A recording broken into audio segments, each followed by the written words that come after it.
पाकिस्तान का भी जिक्र समीर जी हो जाएगा। वहां भी अस्थिरता, वहां भी कब गृह युद्ध जैसे हालात पैदा हो जाएं, ऊपर से इमरान खान लगातार जो कह रहे हैं, अब कह रहे हैं 188 अवैध केसेस उन पर लगा दिए गए हैं। 188 अवैध केसेस, जिसमें से 99 केस पंजाब में, 76 इस्लामाबाद में और 2 खैबर पख्तूनख्वा में उन पर लगाए गए हैं। तो वहां भी हालात बहुत अच्छे हैं नहीं, वहां भी किसी भी वक्त ऐसी तस्वीरें क्या देखने को मिल सकती? निश्चित रूप से प्राची, देखिए अगर पिछले 4 साल का आप देखोगे तो अफगानिस्तान आप देखिए, अफगानिस्तान में किस तरह से गनी को अपनी सत्ता छोड़ के भागना पड़ा तालिबान के सामने। हालांकि अमेरिका उनको बचाने नहीं आया। जिस अमेरिका ने तालिबान को अफगानिस्तान से खत्म करके सत्ता सौंपी थी गनी को, उस गनी को भागना पड़ा और अमेरिका ने अपने टैंक तक वहां से नहीं निकाले।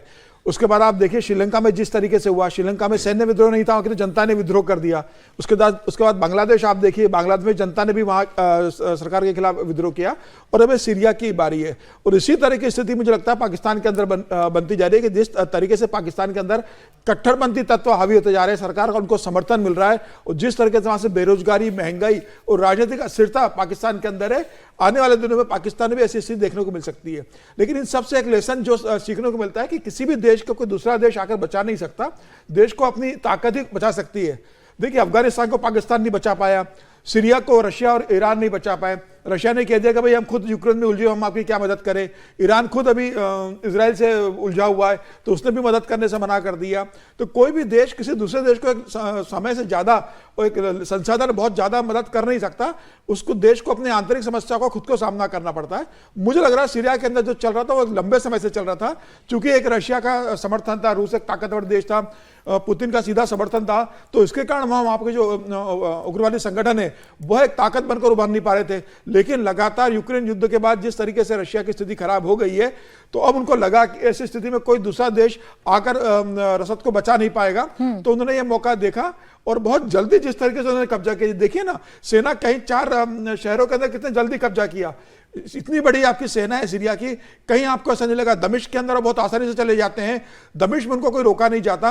और राष्ट्रपति रातों रात देश छोड़कर, खबर आ रही है कि रशिया चले गए वहां पर। हालांकि प्रधानमंत्री ने कहा है कि मैं देश में रहकर मदद करूंगा, लेकिन ये बता रहा है कि सेना भी आपकी ताकत और सेना भी आपको बचा नहीं पाती अगर जनता का समर्थन आपके साथ नहीं है और सेना का एक बड़ा वर्ग भी आपके खिलाफ चला गया है। ये आने वाले दिनों में मुझे लगता है कुछ और देश है जो इस राह पर चल रहे हैं, और आने वाले दिनों में कुछ और देश में ऐसा हो सकता है। लेकिन भारत के लिए चिंता की भी एक बात है, क्योंकि भारत के जिन देशों से संबंध रहे या भारत के आसपास रहे, बांग्लादेश में जो जिससे भारत का संबंध बहुत अच्छा था, वहां जिस तरीके से भारत के संबंध खराब होते चले गए। समीर जी, बांग्लादेश में प्रोफेसर साहब से एक चीज समझना चाहता हूं कि जैसे अभी उन्होंने जिक्र किया बांग्लादेश का भी, जो सही भी बात है कि अमेरिका ने जिस तरह से उसमें दखल किया है, यूनुस साहब वहां पर बने हैं। वैसे तो बहुत इंटरेस्टिंग बात है कि नोबेल शांति पुरस्कार विजेता जो लोग हैं उनके राज में अशांति वहां पे बांग्लादेश में हो रही है।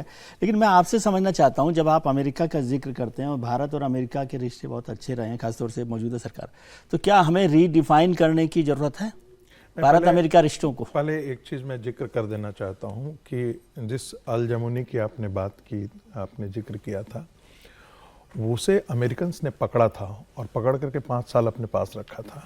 छोड़ा कब? एक शर्त पर कि सीरिया में तुम अलकायदा का ब्रांच ओपन करोगे।